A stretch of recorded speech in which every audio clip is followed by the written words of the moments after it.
Good morning, YouTube. Today is the 29th of July, 2023, and it's just over 3 months that I started my blog, and I'm quite happy with the progress. And I hope to go into monetization in approximately a month.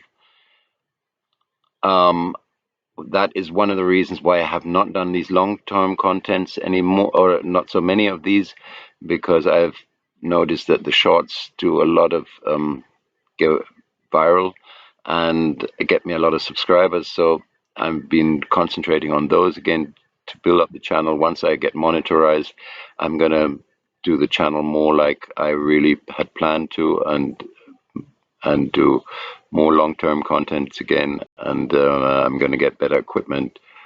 I need better equipment, that's for sure.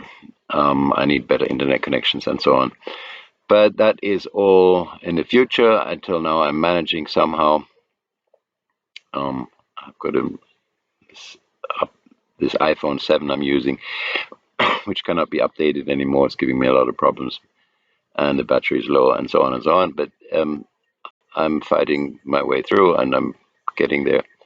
So the title of this video is "When an Angel Came to Save Me," and it happened about 20 years ago.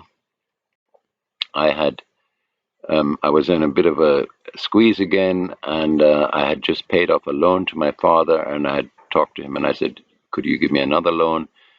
And he agreed to that, and I was in renovation. I was doing renovation, and I kept renovating. Then my card broke down, and my credit card and my debit card got cut off. So I called my father, and I said, because I had expected that he would send the money, I said, so when are you going to send the money? And then he said, oh, he's decided not to send it to me, not to give me any money at this point. And which was a huge problem for me, because if he would have said that right from the beginning, I would have managed my money differently. I wouldn't have spent so much money on renovating the place, and would have kept that for more essential things.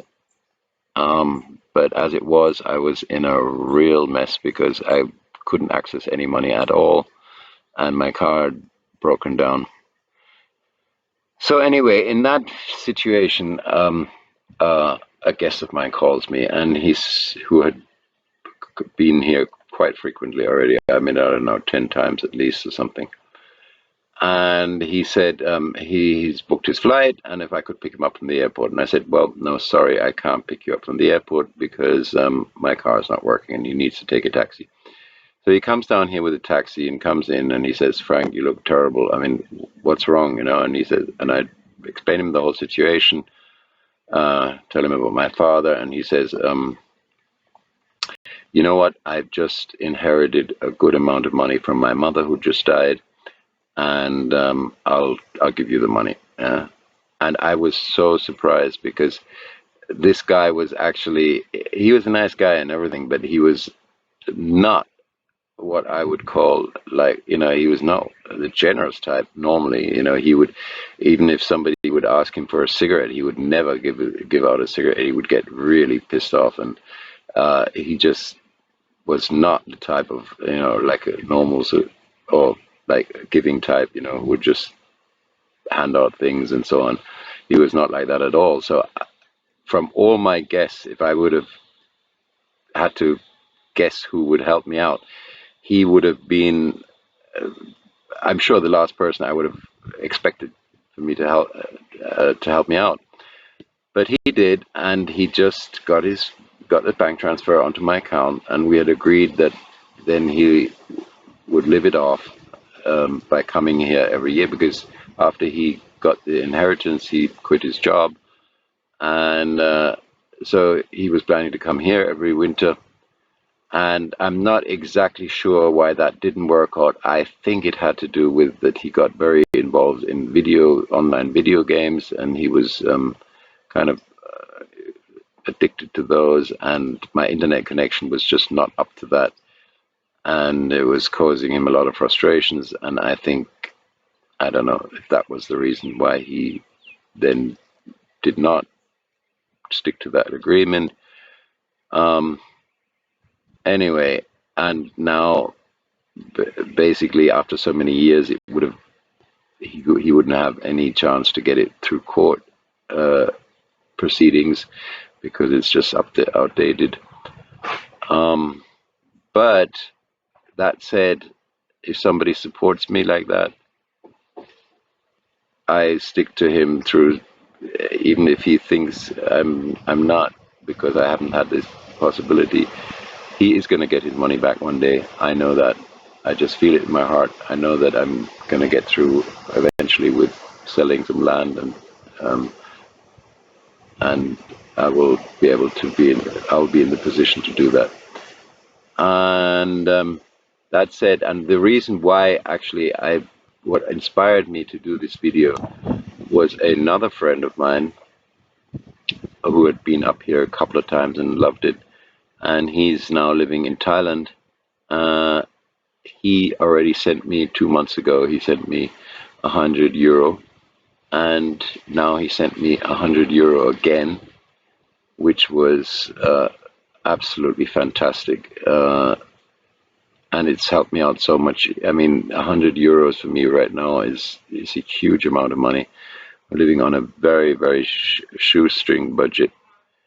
But I'm sure that this will change soon, because once I get my... Snagger! Snagger! Shut up! I don't know what my dog suddenly got at. So that will change once I get a bit of monetarization. I think that the season will be good because I've had a lot of people have kind of brought things in memory again. I've had so many comments and so many people say that this was the best vacation they ever had in their lifetime up in Shafston. Okay, Lucky, I'm just doing a video, yeah? I'll be with you in a minute. So that said, that was the story for today. And how long have we got? Okay, and then I just wanted to say something about, why...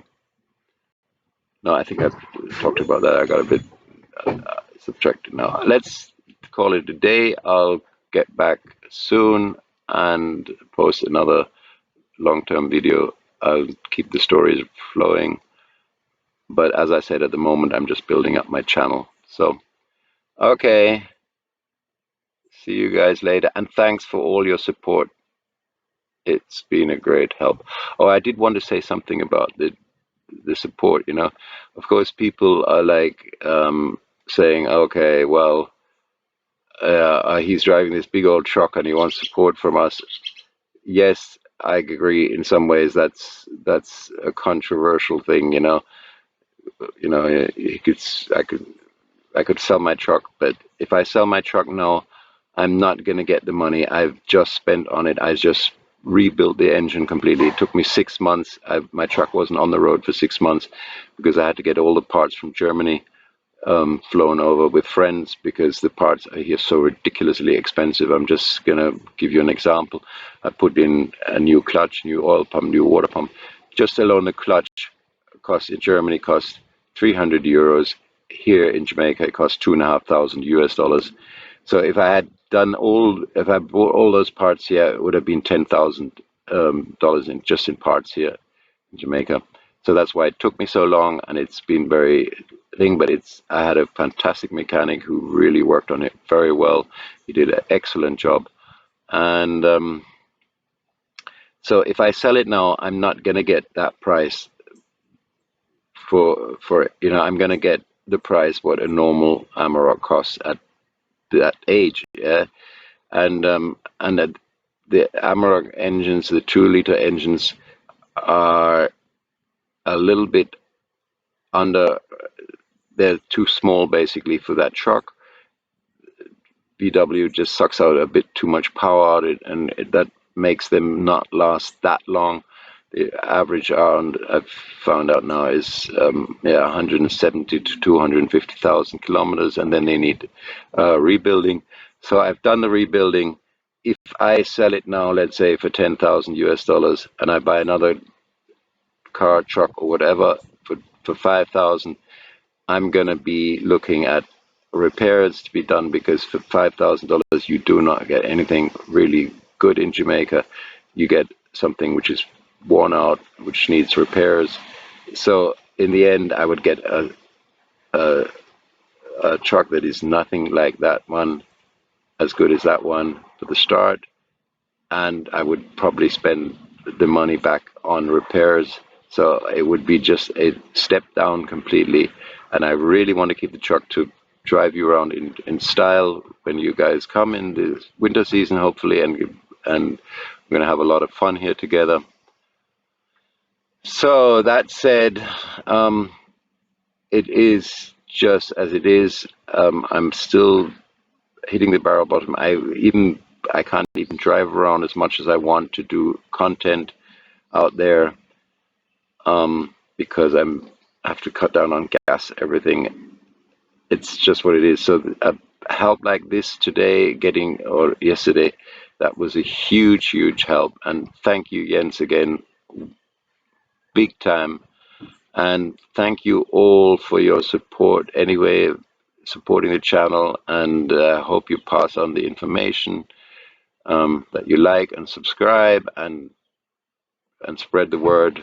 This channel is, I think, something special. It gives a view of Jamaica that not many channels give. Most of them are more like hotel brochure channels, I call them, where they just show the hotels, and then they show some fancy attractions, and that's not really Jamaica. Jamaica is a lot more, and I want to show the real life in Jamaica, and I want to do live streams soon, but I want to reach more subscribers before that makes sense.